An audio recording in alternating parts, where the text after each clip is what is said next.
વાવથરાદ વિસ્તારના ડેડાવા ગામમાં સામાન્ય વરસાદમાં પણ પાણી ભરાઈ જવાથી લોકો હાલાકી ભોગવી રહ્યા છે।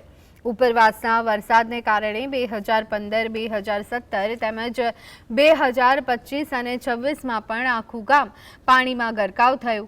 ગ્રામ પંચાયત, આંગણવાડી અને શાળા સહિતના તમામ સાર્વજનિક સ્થળોએ પાણી ભરાઈ રહે છે।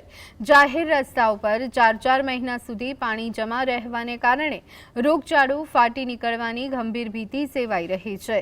પ્રશાસનની ઘોર ઉદાસીનતા અને યોગ્ય નિકાલની વ્યવસ્થા ન હોવાને કારણે ગ્રામજનોમાં રોષ જોવા મળી રહ્યો છે। તો તાત્કાલિક ધોરણે પાણીના યોગ્ય નિકાલની કાયમી વ્યવસ્થા કરવામાં આવે તેવી માંગ પ્રબળ રીતે ઉઠાવવામાં આવી રહી છે।